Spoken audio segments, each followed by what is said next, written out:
Hi. So I'm here to talk about something very near and dear to my heart, and it's laziness. I know what you're thinking, really a talk about laziness? But I know you have probably had days where you look at your to-do list and you have a million things to do. But then you think, nah, I'll just do it later. But that later, but that later never comes. I had about 2 months to complete this talk and actually deliver it. So here's what I expected. I had about 40 days and I just had to climb those stairs and complete the task. At least that's what I expected. This is what I followed. I had about 40 days, and from 5 days I took for brainstorming, and on the last 4 days I had completed the talk for the mock trials. So have you ever thought how our brains are actually structured? So this is the brain of a normal person. There is a frontal lobe and the temporal lobe. It's pretty complex. But I am pretty simple. My brain is divided into two parts, the lazy driver and the responsible driver. Let's zoom in the lazy driver, or the responsible driver. It says, all right, let's make a plan. We have to be productive. It's like your inner drill sergeant that tells you to wake up at 6 a.m., start a business, study, go to the gym, write a book, and win a Nobel Prize.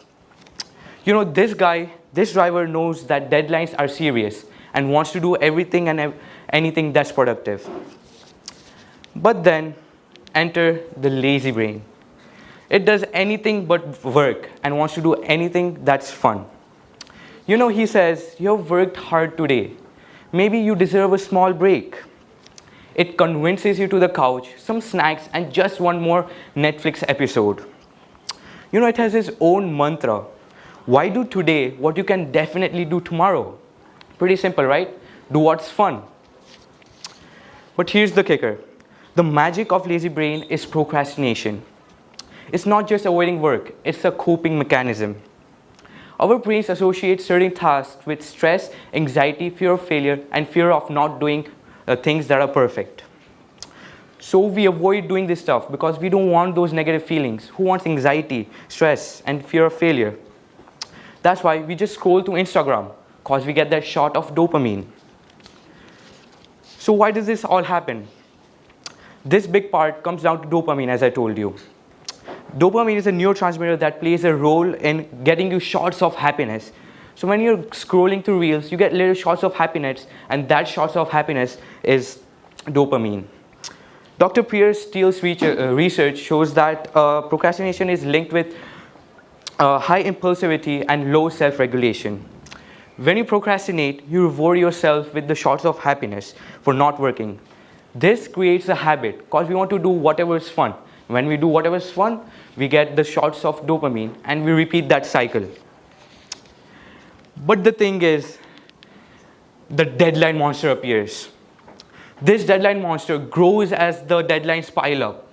As the deadlines come near and near, this deadline monster awakens. And the crazy thing is, the lazy driver is scared of this deadline monster. This deadline monster does not care if you're ready. It comes in, breaks open the door, and says, time's up, let's go.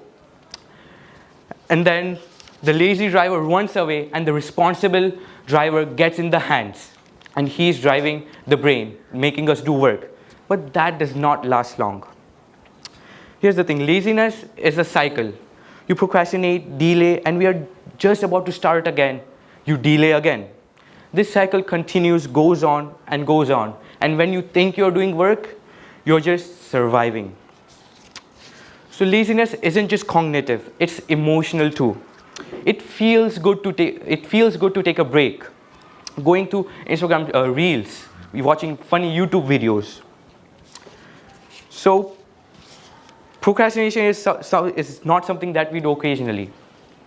So how do we get through this? We need to break through this cycle, and that's the only way to stop procrastination. So how do we do that? We have to reframe the task into smaller parts, because long-term tasks feel boring for the lazy brain. So when we break these tasks, we get short tasks that makes the lazy brain happy, because short things are fun for the lazy brain. Also use the 2-minute rule. Do something that's in 2 minutes. Do something that you can finish up quickly first, and then do something that's going to take a lot of time. And most importantly, to make the lazy driver happy, you got to reward yourself. Once you finish that one task, reward yourself with something that will make the lazy brain happy. And this will create a happiness bond within the lazy brain and the responsible brain. So, what's the moral of the story? Laziness is real, but to survive it, you got to understand how it works. You got to understand the lazy brain and the responsible driver.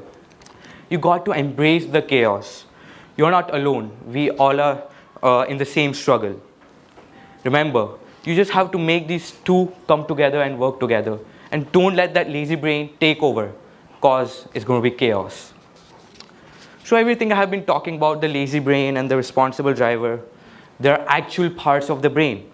The responsible driver is the prefrontal cortex, whereas the lazy brain is the limbic system, and the deadline monster is hypothalamus. And these things are actual parts of our brain.